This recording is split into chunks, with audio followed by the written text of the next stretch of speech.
আওয়ামী সরকার থাকতে চাঁদাবাজি হয়েছে, এখন কেন চাঁদাবাজি চলে? ৭৩ কোটি টাকা কোনো টাকাই না, এরকম সদরঘাট গলি থেকে বেশি টাকা ওঠে। এখানে 280, গাবতলী 450। রাজনৈতিক ছত্রছায়া সড়কে চাঁদাবাজি ব্যবসা নিয়ন্ত্রণে পরিবহন সংগঠনের নেতারা সিন্ডিকেটের হয়ে টাকা তুলে বেতনভুক্ত কর্মচারী। পুলিশের কন্ট্রোল রুমে জানান কিংবা বিআরটি এর কন্ট্রোল রুমে আছে, যে কোনো জায়গায় জানান এবং ওখানে যদি ব্যবস্থা না হয় তাহলে আমাদেরই বলবেন, আমরা তাদের বিরুদ্ধে ব্যবস্থা নেব।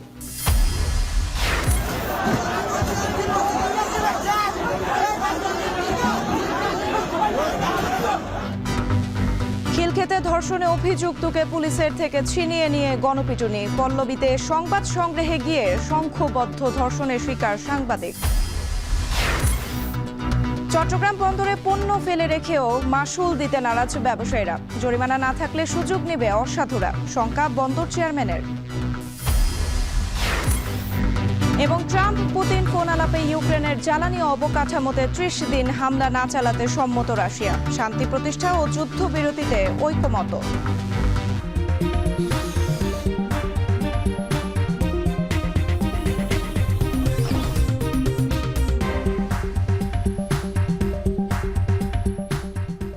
স্বাগত এখন সকালে পুরো আয়োজন জুড়ে সঙ্গে আছি আমি সুমাইয়া রাত্রি। সুসজ্জিত অফিস কিংবা বাসায় বসেই পরিবহন খাতের চাঁদাবাজি নিয়ন্ত্রণ করছে সিন্ডিকেট, আর রাস্তায় চাঁদার টাকা তুলছে বেতনভুক্ত কর্মচারীরা। রাজনৈতিক ছত্রছায়ায় চাঁদাকে রীতিমতো ব্যবসা প্রতিষ্ঠানে পরিণত করেছে পরিবহন মালিক ও শ্রমিক সংগঠনের নেতারা। আর লাভের টাকা যায় সবার পকেটে, তাই হয়তো দেখে শুনেও অভিযোগের অপেক্ষায় কর্তৃপক্ষ। সালেহ ইবনে জসিমের ক্যামেরায় আরো জানাচ্ছেন আরিফ হোসেন। চাঁদার টাকার জন্য এই লোকটির অপেক্ষা। এটা হলো আমাদের রোডের ভাইয়া জিপি। জিপি বলতে কি, এটা তো চাঁদা। হ্যাঁ, এটাই জিপি, এটাই চাঁদা। দায়িত্ব সাভার পরিবহনের প্রতিটি গাড়ি সদরঘাট প্রদক্ষিণ করলেই নিতে হবে 280 টাকা। ভুল হলে বেতনের টাকায় গুনতে হবে জরিমানা। কে দিয়েছে তাকে? পরিবহন থেকে চাঁদা তোলার দায়িত্ব। টাকা যায় কোথায়? এটা সড়কে, ঢাকা সড়কে। মানে এটা কি গাড়ি চালালে চাঁদা দিতে হয়? সড়কে যে একটা খরচ আছে, সে খরচটা আমাদের দিতে হয়। ভাই আমার না তো, আমি তো কাজ করি, আমি তো জব করতেছি, যেমন আপনি একটা জব করতেছেন। কয় টাকা তুললো? এখানে 280, গাবতলী 450। গাবতলী 450, আর এখানে হলো 280। হ্যাঁ, এটা তো টাকাই না। হ্যাঁ, এগুলো তো টাকাই না, ৭৩ কোটি টাকা কোনো টাকাই না। এরকম সদরঘাট গলি থেকে বেশি টাকা ওঠে। টাকা না দিলে ঘোরে না গাড়ির চাকা। মামলা হামলা তো আছেই, জানালেন পরিবহন চালকরাই। 5 আগস্টের পর বিএনপির রাজনীতির সাথে যুক্তরাই নাকি দখল করে নিয়েছেন সদরঘাট বাস টার্মিনাল। পালিয়েছে আওয়ামী লীগের সাথে যুক্তরা। আওয়ামী সরকার থাকতে চাঁদাবাজি হয়েছে, এখন কেন চাঁদাবাজি চলে? সংস্কারের কথা বললে যে সংস্কার দেশে চালাইতেছে, এটা আসলে বাস্তবায়নে উল্টাটা।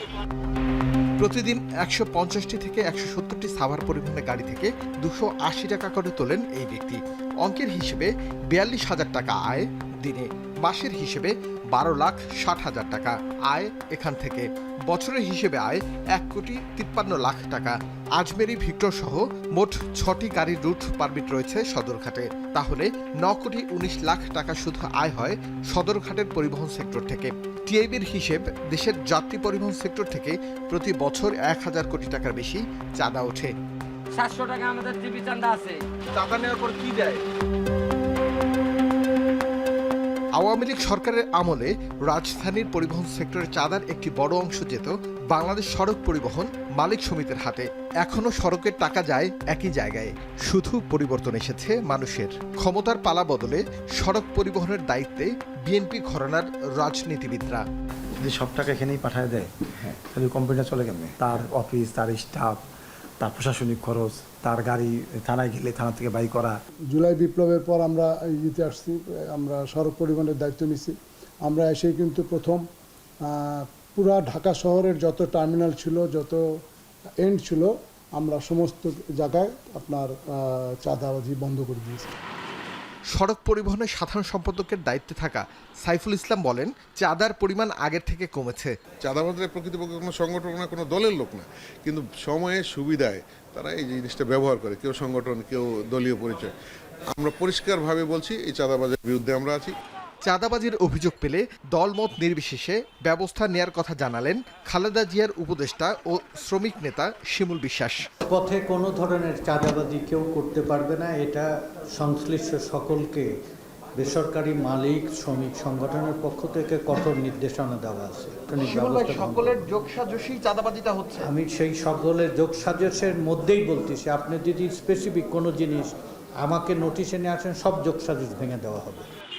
সড়কের চাঁদার একটি অংশ যায় আইনশৃঙ্খলা বাহিনীর কাছে, এমন অভিযোগ থেকে 5 আগস্টের পরও বের হতে পারেনি পুলিশ।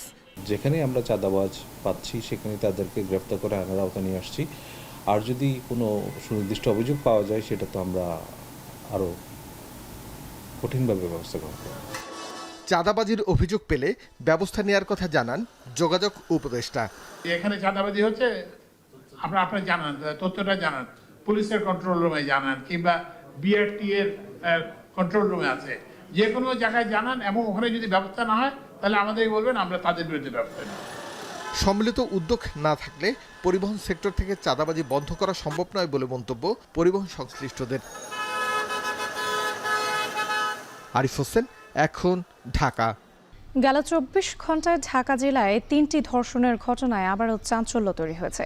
এর মধ্যে রাজধানীর খিলক্ষেতে শিশু ধর্ষণে অভিযুক্ত এক কিশোরকে পুলিশের কাছ থেকে ছিনিয়ে নিয়ে গণপিটুনি দিয়েছে বিক্ষুব্ধ জনতা। এই ঘটনায় পুলিশের 7 জন আহত হয়েছেন। আর মিরপুরে সংবাদ সংগ্রহে গিয়ে সংঘবদ্ধ ধর্ষণের শিকার হয়েছেন এক সাংবাদিক। এছাড়া ঢাকার নবাবগঞ্জে এক শিশুকে ধর্ষণের অভিযোগ উঠেছে প্রতিবেশীর বিরুদ্ধে। তৌহিদুল তারেকের প্রতিবেদন।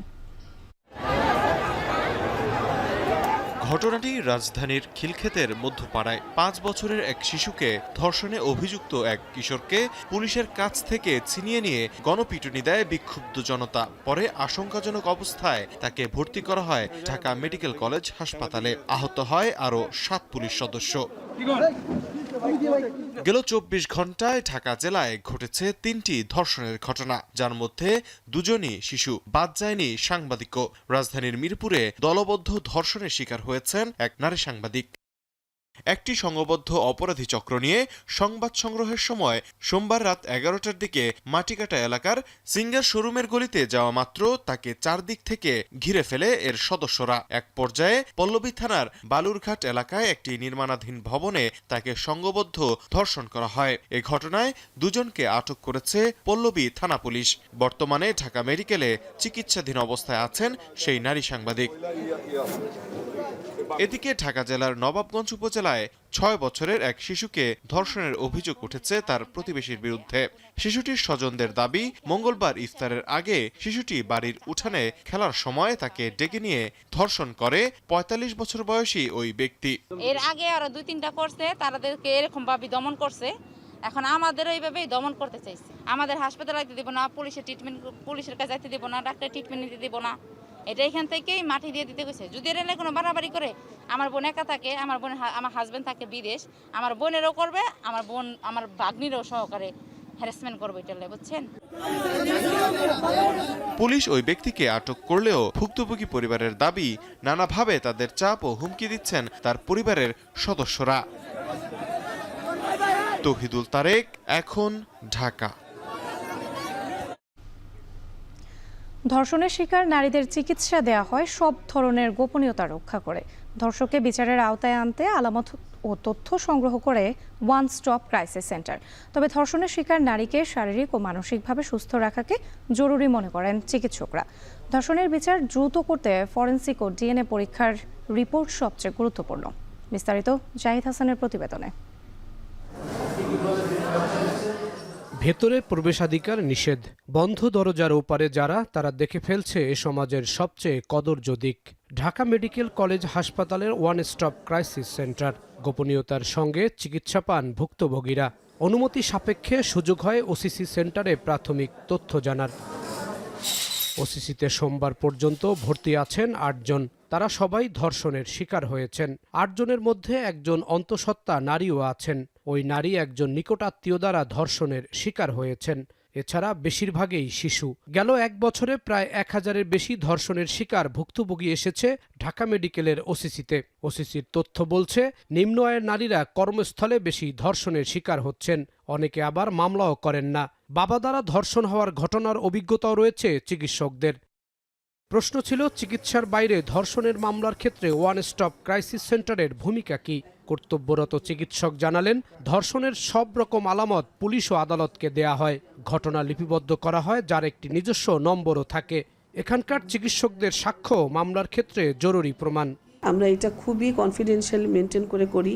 এখানে আমি ওসিসির কোঅর্ডিনেটর থাকি, আমাদের মেডিকেল অফিসার থাকে, ফরেন্সিকের ডাক্তার থাকেন, সেই সাথে আমাদের নার্স, সিনিয়র স্টাফ নার্স এবং সেই সাথে পুলিশ কনস্টেবল, সাব ইন্সপেক্টর, আমাদের প্রত্যেকের উপস্থিতিতে এই এক্সামিনেশনটা করা হয়। বাচ্চা মেয়েগুলাকে আমাদের এক্সামিনেশন করতে বা ওদেরকে দেখতে আমাদের কিছুটা কষ্ট হয়, কারণ বাচ্চারা অনেক সময় আমাদেরকে কোঅপারেট করতে চায় না।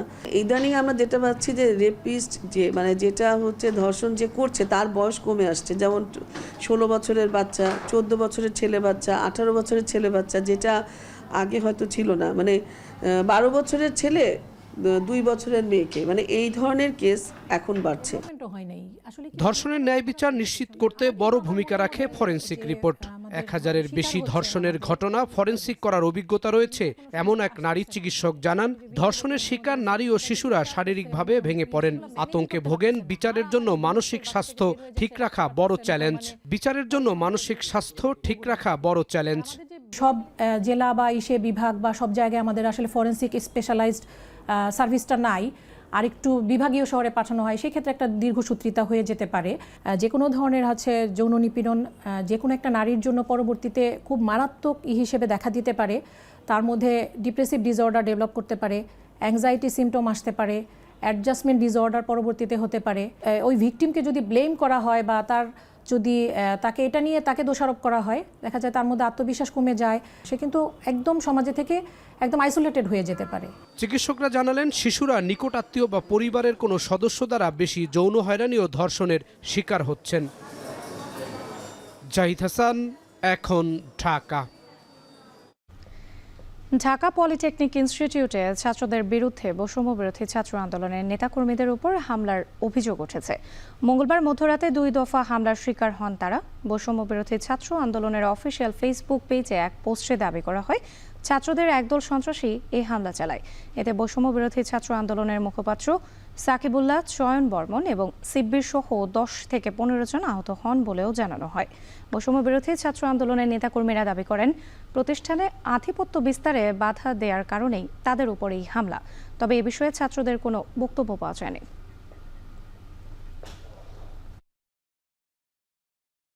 লতিফ ছাত্রাবাসে আমাদের বৈষম্য ছাত্র আন্দোলনের মুখপাত্র সাকিবুল্লাহ ওর রুমে ওর ছোট ভাইকে ছাত্রদলের একজন ব্যাট দিয়ে আঘাত করে। বৈষম্য ছাত্র আন্দোলন থাকার কারণে ওরা যে আধিপত্য বিস্তার করতে চাচ্ছে ওইটা ওরা পারতেছে না। ওরা যদি বৈষম্য ছাত্র আন্দোলনকে উৎখাত করতে পারে এবং ক্যাম্পাসে যারা প্রতিবাদী মুখ আছে ওদের উৎখাত করতে পারলে ওরা পূর্বের মতো হল দখল, শীত বাণিজ্য, যেটা 5ই আগস্টের পূর্বে যে কালচার শেষ হয়ে গেছে ওই কালচার ওরা আবার চালু করছে। যে ছেলেগুলো আগে ছাত্রলীগ করতো তারা এখন ছাত্রদলের শেল্ডিংয়ে, ছাত্রদলের ছত্রছায়ায় তারা এখন আবার সে আগের যে সন্ত্রাসবাদ ওই ত্রাসের রাজত্ব তারা এখন করে যাচ্ছে ছাত্রদলের ছত্রছায়ায়। 4 দিনের ফ্রি টাইমের পর বন্দরে পণ্য ফেলে রাখলে 4 গুণ বেশি মাশুল নেওয়ার সিদ্ধান্তের সমালোচনা করে দ্রুত তা প্রত্যাহারের দাবি জানিয়েছে তৈরি পোশাক শিল্প মালিকদের সংগঠন বিজিএমইএ। এতে শিল্পের কাঁচামাল খালাসের খরচ কয়েক গুণ বেড়েছে জানিয়ে সম্প্রতি চেয়ারম্যানের কাছে মাশুল প্রত্যাহারের চিঠি দেয় সংগঠনটি। যদিও জনস্বার্থে ও বাজারে নিত্য পণ্যের সাপ্লাই চেইন ঠিক রাখতে এখনই তা প্রত্যাহার করতে চায় না বন্দর চেয়ারম্যানের দাবি, এই নির্দেশনার পর অসাধু ব্যবসায়ীরা আর বন্দরকে গোদাম হিসেবে ব্যবহার করতে পারছে না। আরও জানাচ্ছেন হাজারা শিউলি। আমদানি পণ্য জাহাজ থেকে খালাস করে চট্টগ্রাম বন্দরের ইয়ার্ডে রাখলে 4 দিন পর্যন্ত কোনো ভাড়া দিতে হয় না। তবে 5ম দিন থেকে প্রতি কন্টেইনারে $6 করে ভাড়া বা স্টোর রেন্ট দিতে হয়। 7 দিন পর যা বেড়ে দাঁড়ায় $12। তবে বন্দরে কন্টেনার জট বাড়লেই জট কমাতে 4 দিন ফ্রি টাইমের পর কখনো কখনো 4 গুণ বেশি মাসুল আরোপ করে বন্দর কর্তৃপক্ষ। এক্ষেত্রে প্রতি কন্টেনারে ভাড়া দিতে হয় $24 করে। তবে এবার রোজার আগেই বন্দরে কন্টেইনার জট তৈরি হওয়ায় কঠোর অবস্থানে বন্দর। এক্ষেত্রে অসাধু আমদানিকারকরা যেন পণ্যের দাম বাড়াতে বন্দরকে গুদাম হিসেবে ব্যবহার করতে না পারে, এজন্য গত 20 ফেব্রুয়ারি এক পরিপত্রে আমদানিকারকদের দ্রুত পণ্য ডেলিভারি নেয়ার আহ্বান জানানো হয়। পরিস্থিতির উন্নতি না হলে আইন অনুযায়ী 4 দিন পর বর্তমান ভাড়ার চেয়ে 4 গুণ বেশি মাসুল নেওয়া হবে বলেও সতর্ক করা হয়। এই নির্দেশনা গেল 10 মার্চ থেকে কার্যকর করেছে চট্টগ্রাম বন্দর। যদিও এই নির্দেশনাকে অযৌক্তিক বলে দাবি করছেন ব্যবসায়ীরা, বলছেন এর দায় শুধু আমদানিকারকের নয়, যথাসময়ে ব্যাংক ডকুমেন্ট না পাওয়া, কাস্টমসের প্রক্রিয়াগত জটিলতা সহ নানা কারণে পণ্য খালাসে দেরি হয়। এক্ষেত্রে বর্তমান প্রতিকূল পরিস্থিতিতে 4 গুণ মাসুল আরোপের ফলে ব্যবসায় নেতিবাচক প্রভাব পড়ার আশঙ্কায় তারা। ইম্পোর্টার যে মাল ইম্পোর্ট করে সেই মালটা সে কিন্তু সঠিক সময় ডেলিভারি নেওয়ার জন্য তার প্রয়োজনীয় কাস্টমের বিভিন্ন জটিলতাগুলো শেষ করে আসতে হয়। অনেক সময় অনেক পেপার প্রয়োজন হয়, শিপিং লাইন্স, এটা অনেক কিছু ইন অর্ডার করে ডেলিভারি পয়েন্টে আসতে হয়। এইসব কারণে ডিলে হয়। আর যদি ডিলে হয়, নির্দিষ্ট সময়ের বাইরে ডিলে হলে অটোমেটিক্যালি একটা ওয়ারফেন বলে একটা শব্দ আছে যে পেমেন্ট করতে হয়। তো পেমেন্ট আমরা করছি। যদিও চট্টগ্রাম বন্দরের চেয়ারম্যান বলছেন জনস্বার্থে বাজারে পণ্যের নিরবিচ্ছিন্ন সরবরাহ এবং দাম স্থিতিশীল রাখতে এই অতিরিক্ত মাসুল আরোপের উদ্যোগ নেওয়া হয়েছে। এক্ষেত্রে ফ্রি টাইমের মধ্যেই আমদানিকারকদের পণ্য ডেলিভারি নেয়ার আহ্বান জানিয়ে বন্দর ও কাস্টমস থেকে সব ধরনের সহযোগিতার কথা জানালেন তিনি। অনেক কার্গো আছে যেগুলো নিত্য প্রয়োজনীয় দ্রব্য, ডে টু ডে বাজারে এটা প্রয়োজন আছে এবং এটা সাপ্লাই চেইনটা সমুন্নত রাখা অত্যন্ত জরুরি। 5ম দিন থেকে হলো আপনার এই স্টোর রেন্টটা আরোপ হয়। তো আমি যখন কাস্টমসের সাথে কথা বলেছি, ওনারা বলেছে এটা 3 দিনের মধ্যে এটা সমাধান হয়ে যায়। কাজে যদি কেউ 4 দিনের মধ্যে নিয়ে যায় তার তো কোনো টাকাই পে করা লাগবে না। যে নিয়ে যাবে তার জন্য সুবিধা, বাজারেও মানুষের এটা ভোক্তার জন্য এটা একটা সুবিধা এবং আমাদের জন্য এটা সুবিধা। বর্তমানে 54,000 টিউএস ধারণ ক্ষমতার বিপরীতে চট্টগ্রাম বন্দরে কন্টেইনার আছে প্রায় 29,000 টিউএস। 20 ফেব্রুয়ারি পরিপত্র জারির আগে কন্টেইনার ছিল প্রায় 40,000 টিউএস। হাজারা শিউলি, এখন চট্টগ্রাম। 350 কোটি টাকা ব্যয়ে নির্মিত রাজশাহীর হাইটেক পার্কে বাস্তবায়ন হয়নি তরুণ শিক্ষার্থীদের কর্মসংস্থানের প্রতিশ্রুতি। আইটি পার্কটির মূল কার্যক্রম নাটোরে স্থানান্তরের স্বপ্ন ভেঙেছে রাজশাহীর তরুণদের। অপরিকল্পিত আর রাজনৈতিকভাবে প্রকল্প গ্রহণের ফলে এই ভরাডুবি বলছেন আইটি বিশেষজ্ঞরা। তরুণদের আগ্রহী করতে নতুন সরকার ও দায়িত্বপ্রাপ্তদের শিক্ষা প্রতিষ্ঠান ভিত্তিক উদ্যোগ নেবার আহ্বান বিশেষজ্ঞদের। রায়হানুল ইসলামের ক্যামেরায় আরও জানাচ্ছেন রাকিবুল হাসান। শিক্ষানগরী রাজশাহীর 50টির বেশি প্রতিষ্ঠানে উচ্চশিক্ষা গ্রহণ করে প্রায় 1.5 লাখ শিক্ষার্থী, যেখান থেকে প্রতিবছর চাকরির সন্ধানে বের হয় অন্তত 20,000 শিক্ষার্থী। বাইরের জেলা শহর থেকে পড়তে আসা শিক্ষার্থীদের প্রত্যাশা শহরে খণ্ডকালীন কর্মসংস্থানের সুযোগ, যা বরাবরই নেই এই নগরীতে।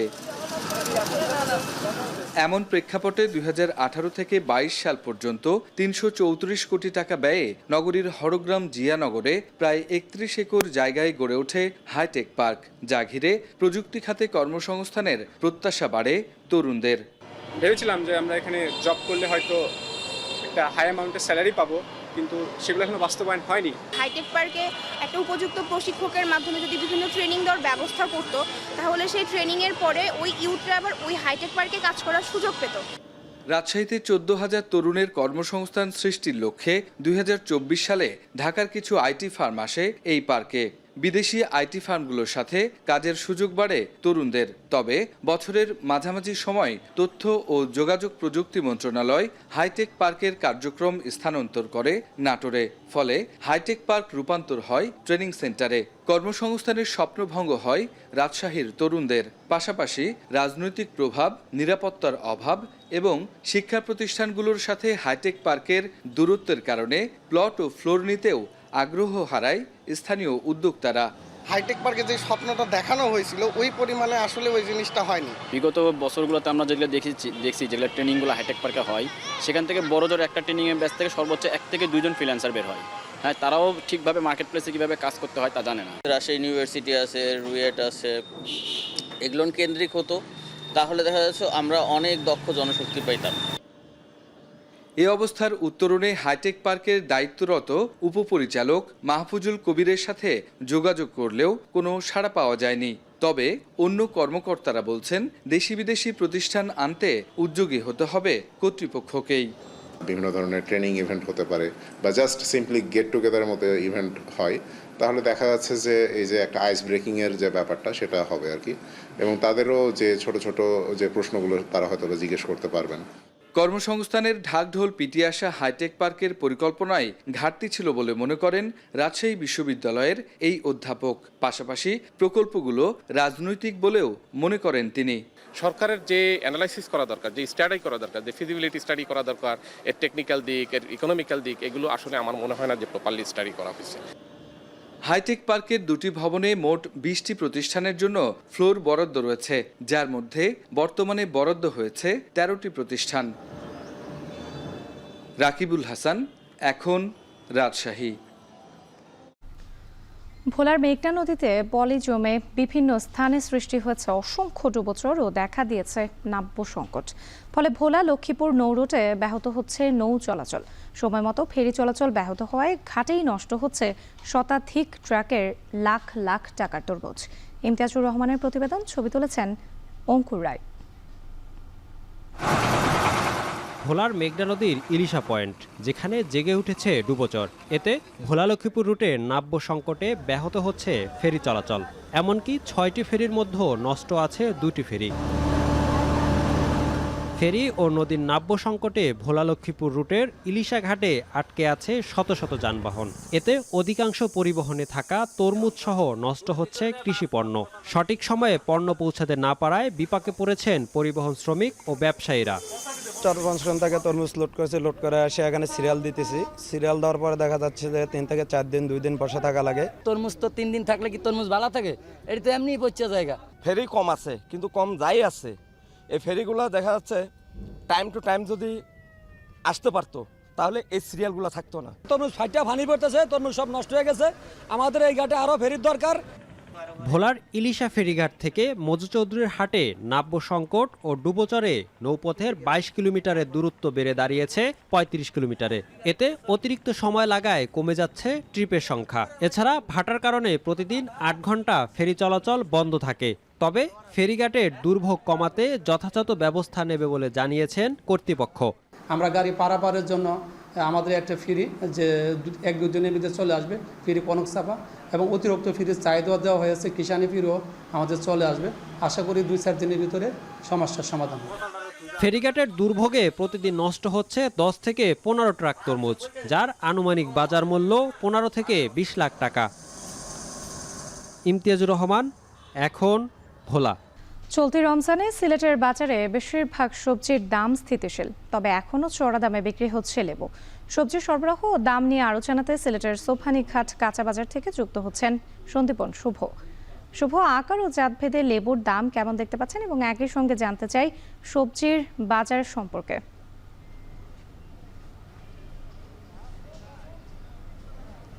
রাত্রি, আমি সিলেটের ঐতিহ্যবাহী সোফানীঘাট কাঁচা বাজারে রয়েছি এবং আজকের বাজার দর যদি আমি বলি সেক্ষেত্রে বেশ কিছু সবজির দাম কিন্তু স্থিতিশীল রয়েছে।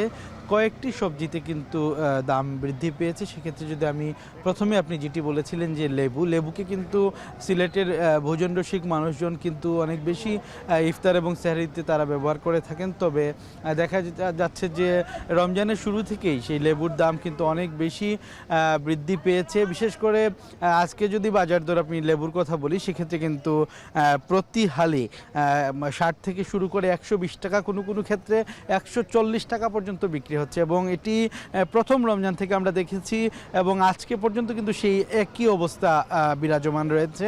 এবং এর পাশাপাশি যদি আমি দাম বৃদ্ধির কথা বলি, সেক্ষেত্রে কিন্তু বেগুনের দাম অনেকটা বেড়েছে। যে বেগুন আমরা দেখেছিলাম যে রমজানের শুরুতে 20 টাকা বা 25 টাকা, সেটি কিন্তু আজকে 60 থেকে 70 টাকা পর্যন্ত বিক্রি হচ্ছে। এর পাশাপাশি কয়েকটি নতুন সবজি আমরা দেখতে পেয়েছি, ঢেঁড়স দেখতে পেয়েছি, পটল দেখতে পেয়েছি, এগুলোর দামও বেশ চড়া রয়েছে, 70 থেকে 100 টাকা পর্যন্ত বিক্রি হচ্ছে। তবে শীতকাল শেষ হলেও কিন্তু এখনও টমেটোর দাম এবং বিশেষ করে বাঁধাকপি, ফুলকপি, এগুলোর দাম কিন্তু এখনও নিয়ন্ত্রণে রয়েছে। বাঁধাকপি আজকে আমরা বাজারে দেখেছি 20 থেকে 25 টাকায় বিক্রি হচ্ছে, টমেটো মাত্র 15 থেকে 20 টাকায় বিক্রি হচ্ছে, আলু বিক্রি হচ্ছে 22 থেকে 25 টাকা কেজি দরে। এর পাশাপাশি যদি আমি কাঁচামরিচের কথা বলি, কাঁচামরিচও কিন্তু আজকে মাত্র 60 টাকা থেকে 70 টাকায় বিক্রি হচ্ছে। এর পাশাপাশি শাক যেগুলো রয়েছে, সেই শাকের কথা বলতে হয়, শাকের দামও কিন্তু মোটামুটি নিয়ন্ত্রণের মধ্যে রয়েছে। আমাদের এখানে যে সিলেট অঞ্চলে কিন্তু লতা এক ধরনের সবজি, লতা এবং শুটকি দিয়ে কিন্তু খাওয়ার প্রবণতা রয়েছে, সেই লতার দামও কিন্তু আমরা দেখেছি যে আজকে কিছুটা বেড়েছে। তবে গাজরের দাম বেশ কিছুটা স্থিতিশীল রয়েছে।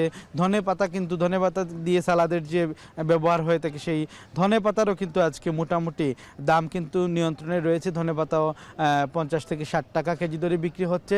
এর পাশাপাশি আমি যদি পেঁপের কথা বলি, পেঁপের দামও মোটামুটি স্থিতিশীল রয়েছে। তবে যেটি বলতে হয় যে লেবুর দাম এবং বেগুনের দাম বাদ দিলে কিন্তু বাকি সবজির দাম মোটামুটি নিয়ন্ত্রণে রয়েছে। বিশেষ করে শসার দামও কিন্তু আজকে অনেকটাই কমেছে, সপ্তাহ ব্যবধানে কিন্তু 10 টাকা বা 15 টাকা কমেছে। তো বলা যায় মোটামুটি স্থিতিশীল বাজার, মানুষ মোটামুটি স্বস্তিতে আছেন। এই ছিল সিলেটের কাঁচা বাজার থেকে আমার কাছে সর্বশেষ। সিলেটের কাঁচা বাজার থেকে যুক্ত ছিলেন সন্দীপন শুভ। ষড়ঋতুর দেশে প্রতিটি ঋতুরই রয়েছে আলাদা সৌন্দর্য, তবে রঙের বৈচিত্র্যে বসন্তকে বলা হয় ঋতুরাজ। শিমুল, পলাশ আর কাঞ্চন ফুলের সৌন্দর্যে ছেয়েছে সিরাজগঞ্জের প্রকৃতি। বসন্তের এই সময়ে সিরাজগঞ্জের সলপের রেল লাইন ও সড়কের দুই ধারে শতাধিক গাছে ভরে উঠেছে রক্তরাঙা শিমুল ফুল। ইমরান শেখের ছবিতে আরও জানাচ্ছেন রিফাত রহমান।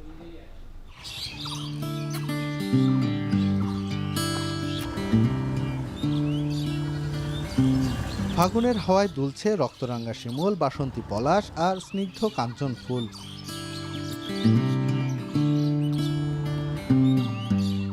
সিরাজগঞ্জের উল্লাপাড়ার সলপ রেললাইন ও সড়কের দুধারে শতাধিক শিমুল গাছে যেন লেগেছে আগুন। একইভাবে যমুনা সেতুর পশ্চিম পারে ফুটেছে বাসন্তী পলাশ আর মোহনীয় কাঞ্চন ফুল।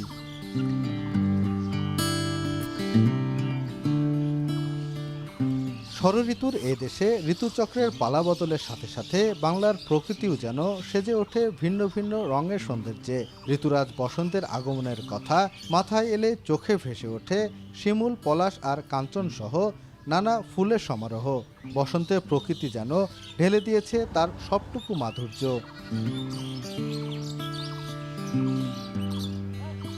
শিমুল ফুলের ফাঁকে সূর্য উঁকি দিয়ে মেতে উঠেছে বসন্তের আমেজে। প্রতিদিন দূর দূরান্ত থেকে প্রকৃতিপ্রেমীরা ছুটে আসছেন এই রঙের উৎসবে। কেউ ছবি তুলছেন, কেউ ভিডিও করছেন, কেউ বা রঙিন ফুলের ছোঁয়ায় হারিয়ে যাচ্ছেন প্রকৃতির মায়ায়। আমি মেইনলি এসেছি ফটোশ্যুট করার জন্য। এই সুন্দর পরিবেশ, এত চারিপাশে লাল ফুল, একদম লালে লাল হয়ে থাকে। তো এখানে ঘুরতে এসেছি প্রকৃতি দেখার জন্য, যেমন অনেকগুলো শিমুল গাছ আছে, এই জন্য ঘুরতে এসেছে। এখানে অনেক বিভিন্ন জেলা থেকে আসে, যেমন নাটোর, তারপর হলো বগুড়া, সবাই ঘুরতে আসে জায়গায়। শহরে অনেকে ঘরবন্দি হয়ে থাকে, আর আমরা এখানে আসলে আমাদের মানসিক দিক দিয়ে অনেক সুন্দর অনেক কিছু উপভোগ করতে পারি।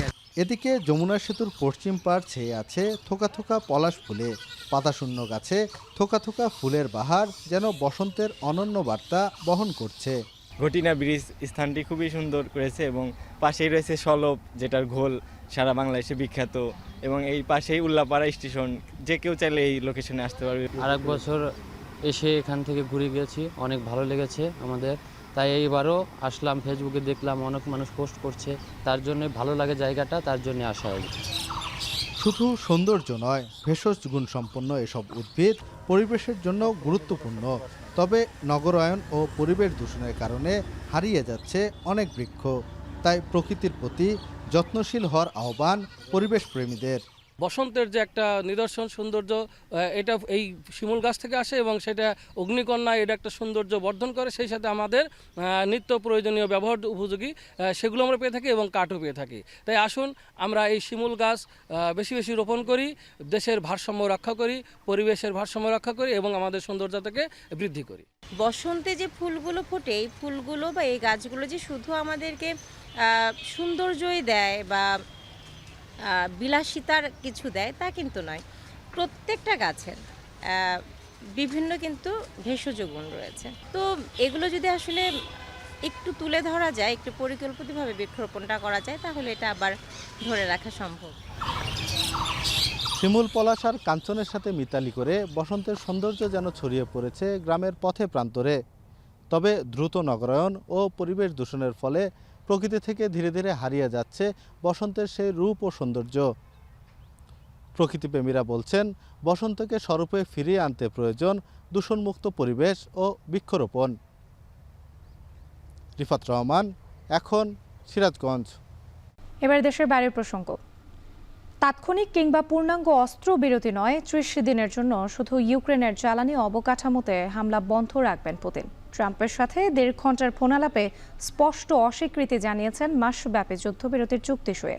মন্দের ভালো হিসেবে এ পদক্ষেপে সমর্থন দেবেন জানিয়ে ট্রাম্পের সঙ্গে ফোনালাপ চেয়েছেন জেলেনস্কিও। বিস্তারিত জানাচ্ছেন নুসরাত কামাল।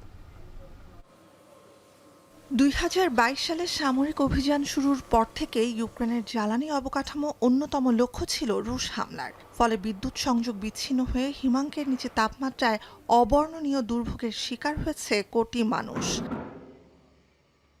সংঘাতে ইতি টানতে করণীয় নির্ধারণে মার্কিন প্রেসিডেন্ট ডোনাল্ড ট্রাম্পের সাথে বহুল প্রত্যাশিত ফোনালাপে ইউক্রেনের জ্বালানি অবকাঠামোতে 1 মাসের জন্য হামলা স্থগিতে মঙ্গলবার সম্মতি দেন রুশ প্রেসিডেন্ট ভ্লাদিমির পুতিন, কিন্তু রাজি হননি তাৎক্ষণিক বা পূর্ণাঙ্গ অস্ত্রবিরতির প্রস্তাবে। সৌদি আরবে সাম্প্রতিক বৈঠকে ট্রাম্প প্রশাসনের কর্মকর্তারা যে মাসব্যাপী পূর্ণাঙ্গ অস্ত্রবিরতির পরিকল্পনা সাজিয়েছিলেন তাতে সই করবেন না বলে সাফ জানান পুতিন। বলেন, ইউক্রেনের সামরিক সহায়তা এবং গোয়েন্দা তথ্য আদান প্রদান বন্ধ করলে তবেই কেবল পূর্ণাঙ্গ অস্ত্রবিরতিতে সম্মতি দেবে রাশিয়া। ইউক্রেনের ইউরোপীয় মিত্ররা আগেই নাকচ করেছে এ প্রস্তাব। আপাতত প্রথম পদক্ষেপ হিসেবে জ্বালানি অবকাঠামোতে হামলা বন্ধের সিদ্ধান্তকেই স্বাগত জানিয়েছেন পশ্চিমা নেতারা। Die nun angekündigte Waffenrufe für Angriffe auf die Energieinfrastruktur kann ein erster wichtiger Schritt auf dem Weg sein. Das Gleiche gilt für die Aufnahme technischer Verhandlungen für eine Waffenruhe auf See. Les dernières discussions vont dans le bon sens et nous voulons en effet un règlement solide et durable pour l'Ukraine et pour la sécurité en Europe. Et à ce titre, grâce au travail নিজের মালিকানাধীন সামাজিক মাধ্যম truth সোশ্যালে post করে Trump জানান, পুতিনের সাথে তার ফোনালাপ অত্যন্ত ভালো ও গঠনমূলক ছিল। শান্তি চুক্তির বিভিন্ন দিক নিয়ে দুই নেতার আলোচনার কথাও জানান তিনি। পূর্ণাঙ্গ অস্ত্রবিরতির আশা না মিললেও মন্দের ভালো হিসেবে জ্বালানি অবকাঠামোতে হামলা বন্ধের সিদ্ধান্তে সমর্থন দেবেন বলে জানিয়েছেন ইউক্রেনের প্রেসিডেন্টও। আলোচনার স্বচ্ছতা নিশ্চিতে ট্রাম্পের সঙ্গে ফোনালাপে আগ্রহ জানান তিনি। Можуть робити такі кроки, і тому він піднімає саме те, що розуміє, що може спрацювати. Тобто це вже було, чому би знову це не зробити? Це знов послаблення української армії. ট্রাম্পের সাথে কথা শেষে এরই মধ্যে ইউক্রেনের সকল জ্বালানি অবকাঠামোতে হামলা থেকে বিরত থাকতে পুতিন নির্দেশ দিয়েছেন বলে জানিয়েছে ক্রেমলিন।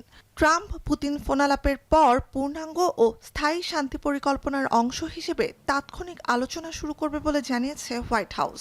মধ্যপ্রাচ্যে অনুষ্ঠেয় সে আলোচনায় অগ্রাধিকার পাবে কৃষ্ণ সাগরে অস্ত্রবিরতি কার্যকরের বিষয়টি। তবে সে আলোচনায় ইউক্রেন থাকবে কি না তা এখনও স্পষ্ট নয়। নুসরাত কামাল, এখন বিশ্ব। মাত্র 2 মাসের বিরতি দিয়ে পবিত্র রমজানে গাজা উপত্যকায় ইসরায়েলের আগ্রাসনে হতবাক উপত্যকার সাধারণ মানুষ। নতুন করে শুরু হয়েছে মৃত্যুর মিছিল। বিমান হামলায় বাস্তুচ্যুত ফিলিস্তিনিদের আশ্রয় নেওয়া তাঁবুগুলো নিমেষে ছাই হয়ে গেছে। স্বজনরা হাসপাতালে ঘুরছেন আহত কিংবা মৃত পরিবারের সদস্যদের খোঁজে। গাজাবাসী বলছে, ক্ষমতা টিকিয়ে রাখতে উন্মাদ হয়ে গেছেন ইসরায়েলি প্রধানমন্ত্রী। বিস্তারিত জানাচ্ছেন ঈশিতা ব্রহ্ম। যুদ্ধবিরতির মাঝেই এসেছিল পবিত্র রমজান। ঈদ ঘিরে আনন্দ ছিল স্বজনহারা বাস্তুচ্যুত ফিলিস্তিনিদের মাঝে, কিন্তু সেই আমেজ উবে গেছে কর্পূরের মতো। দ্বিতীয় দফায় যুদ্ধবিরতি কার্যকর নিয়ে ইসরায়েল গড়িমসি করলেও গাজাবাসীর মনে বিশ্বাস ছিল অন্তত পবিত্র রমজান মাসটা আইডিএফের বর্বর হামলা থেকে মুক্ত থাকবে এই ভূখণ্ড। সেই আশায় প্রতিদিনের মতো ত্রাণ থেকে পাওয়া খাবার দিয়ে সেহরি প্রস্তুত করছিল গাজাবাসী। অতর্কিত বিমান হামলায় মুহূর্তেই সব শেষ। بدنا نيجي نشوف ايش صار الا بالصاروخ الثاني الا بضربوا الصاروخ الثاني ولع عن الخيام صرنا المهم صار النسوان يزعقوا والاولاد فزعوا طبعا كل الدنيا قامت مره واحده. العالم العربي وين؟ بتعرف وين العالم العربي انا؟ وين العالم الاسلامي؟ ناس في رمضان في شهر رمضان الفضيل بصير في الشعب الفلسطيني زي هيك في اطفالنا واحنا نايمين. টানা ১.৫ বছর ধরে চলা আগ্রাসনে ঘরবাড়ি হারিয়ে রাস্তায় আশ্রয় নেওয়া মানুষগুলোর জন্য বিভিন্ন দেশ থেকে এসেছিল তাঁবু। খান ইউনিসের সেই তাঁবুগুলো ইসরায়েলের বিমান হামলায় ছাই হয়ে গেছে। পরিবারের মাথা গোঁজার ঠাঁই হারিয়ে দিশেহারা সবাই। دعمتهم في اول الحرب وهي كمان مره دعمتهم هاي استخدموه فينا كمان مره بهدلونا يا عمي. وين نروح احنا؟ الناس روحت من الجنوب عشان هان تقعد لقت خيم وفيش دور.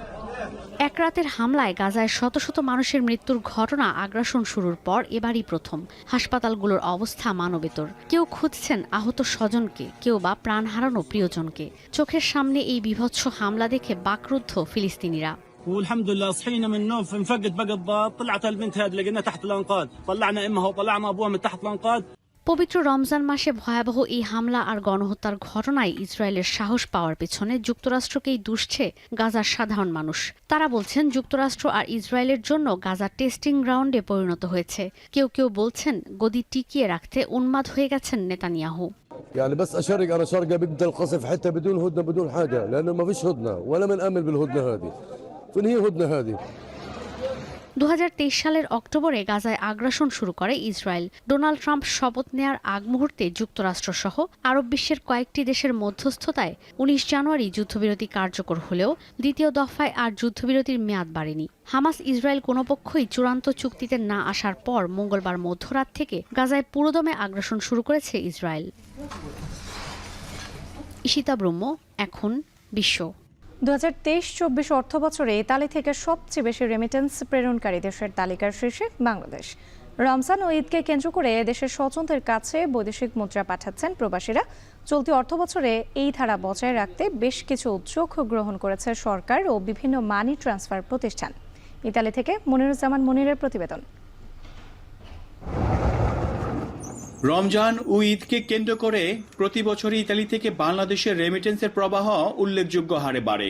পরিসংখ্যান বলছে এই হার অন্যান্য সময়ের চেয়ে ২০ থেকে ৩০% বেশি। এরই ধারাবাহিকতায় এবারও ঘুরছে রেমিটেন্সের চাকা। ঈদ আনন্দে পরিবারের কাছে টাকা পাঠাতে পেরে খুশি ইতালি প্রবাসী বাংলাদেশিরা। সামনে ঈদ, এজন্য ফ্যামিলির জন্য আত্মীয় স্বজনের জন্য একটু বেশি করে টাকা পাঠাইলাম যাতে এরা সুন্দরভাবে ঈদটা করতে পারে। আগের পরিমাণ থেকে এখন একটু বেশি টাকা পাঠান লাগে, কারণ সামনে ঈদের জন্য কেনাকাটার জন্য। কারণ পরিবারের খুশি মানে আমাদেরও খুশি। ব্যাংক অফ ইতালির তথ্য মতে ২০২৩-২৪ অর্থ বছরে ইতালি থেকে সবচেয়ে বেশি রেমিটেন্স প্রেরণকারী দেশের তালিকায় শীর্ষে বাংলাদেশ। চলতি অর্থ বছরে এই ধারা বজায় রাখতে বেশ কিছু উদ্যোগ গ্রহণ করেছে সরকার ও বিভিন্ন মানি ট্রান্সফার প্রতিষ্ঠান। বৈধ চ্যানেলের মাধ্যমে অর্থ পাঠাতে প্রবাসীদের মধ্যে বাড়ানো হচ্ছে সচেতনতা। এবারও রমজানে প্রবাসী বাংলাদেশি ভাইয়েরা প্রচুর পরিমাণে রেমিটেন্স বাংলাদেশে প্রেরণ করছে। বিশেষ করে আমাদের কমিশনের উপরে বিশেষ ছাড় এবং সর্বোচ্চ রেটের কারণে প্রচুর পরিমাণে রেমিটেন্স পাঠাচ্ছে। এতে করে তারাও উপকৃত হচ্ছে প্রবাসী বাংলাদেশি ভাইয়েরা, এবং বাংলাদেশের অর্থনৈতিক উন্নয়নে তারা বিশেষ অবদান রাখছে। রমজান উপলক্ষে প্রবাসী বাংলাদেশিরা 20 থেকে 30% টাকা বেশি পাঠিয়ে থাকে। এই বছর তুলনা অনুযায়ী রেকর্ড পরিমাণ সংখ্যক টাকা প্রবাসী বাংলাদেশিরা দেশে পাঠাচ্ছে, তাতে করে আমরাও লাভবান হচ্ছি। সারা বছরের পাশাপাশি বিশেষ এই সময়ে ইতালি থেকে পাঠানো অর্থ দেশের অর্থনীতিতে বিশেষ অবদান রাখবে বলে মনে করছেন প্রবাসীরা।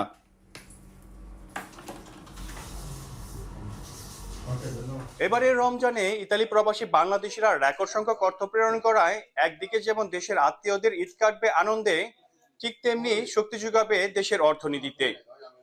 আর এই ধারা অব্যাহত থাকলে বেশ লাভবান হওয়ার কথা জানান মানি ট্রান্সফার প্রতিষ্ঠানগুলো। মনিরুজ্জামান মনির, এখন ইতালি। এবার খেলার খবর। সিলেট থেকে ঢাকায় এসে দলের সঙ্গে যোগ দিয়েছেন হামজা চৌধুরী। সিলেটের মতো ঢাকায়ও বাফুফের অব্যবস্থাপনার সাক্ষী হয়েছেন। তারপরেও বিমানবন্দরে হাসি মুখে জানালেন ক্লান্ত নন তিনি। এসকে শাওনের প্রতিবেদন। হামজা চৌধুরীর আগমন ইস্যুতে বিমানবন্দরে গণমাধ্যম কর্মীদের ভিড়। তবে সিলেটের উল্টো চিত্র ঢাকায়, কারণ সমর্থকদের তেমন আনাগোনা নেই। বিমান থেকে নেমে আনুষ্ঠানিকতা শেষে ঘণ্টাখানেক পর টিম হোটেলের উদ্দেশ্যে রওনা দিতে বিমানবন্দরের ফটক পেরিয়ে এলেন হামজা। এ সময় সংবাদ মাধ্যমের মুখোমুখি শেফিল্ড ইউনাইটেড তারকা আগের দিনের মতোই বাফুফের অব্যবস্থাপনার সাক্ষী হলেন। তবে তিনি যে বিরক্ত নন তার কথাতেই তা পরিষ্কার। কেমন ছিল? কালকে প্রস্তুতি কেমন ছিল? ভালো লাগছে। এই বাংলাদেশে আসলে সবকিছু মিলে কেমন লাগলো আর কি? এই যে খুব ভালো লাগছে আমার। ঠিক আছে। আচ্ছা, আপনি প্রায় 9000 কিলোমিটার এই দিনে জার্নি করেছেন। আপনার জন্য প্রেসার হয়ে যাচ্ছে কিনা? ওকে, থ্যাংক ইউ। ক্লান্ত নাকি? খানিকটা ক্লান্ত মনে হচ্ছে নাকি? খানিকটা ক্লান্ত মনে হচ্ছে নাকি? খানিকটা টায়ার্ড? না না না। ওকে ওকে। বিমানবন্দর থেকে বের হয়ে আধ ঘন্টার মধ্যে পৌঁছান টিম হোটেলে। সেখানে দেখা মেলেনি সমর্থকদের। হোটেলে প্রবেশ করে হাসি মুখে অনেকের ছবি তোলার আবদার মিটিয়েছেন তিনি। বুধবার দুপুরে ভারত ম্যাচকে সামনে রেখে সংবাদ সম্মেলনে থাকার কথা রয়েছে হামজা চৌধুরীর। একই দিনে সন্ধ্যা 7টায় কিংস এরেনায় দলের সাথে অনুশীলন করবেন তারকা এই ফুটবলার। বৃহস্পতিবার সতীর্থদের সঙ্গে ভারতে যাবেন হামজা চৌধুরী। এসকে শাওন, এখন ঢাকা। শেষ করছি এখন সকাল। যাওয়ার আগে শিরোনামগুলো আরও একবার।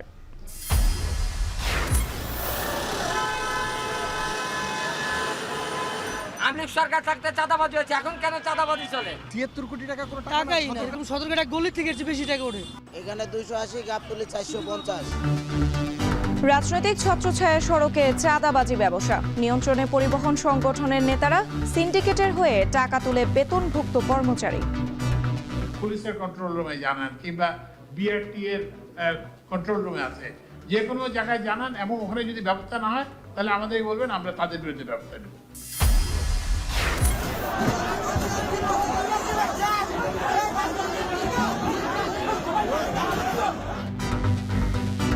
ধর্ষণে অভিযুক্তকে পুলিশের থেকে ছিনিয়ে নিয়ে গণপিটুনি। পল্লবীতে সংবাদ সংগ্রহে গিয়ে সংঘবদ্ধ ধর্ষণের শিকার সাংবাদিক।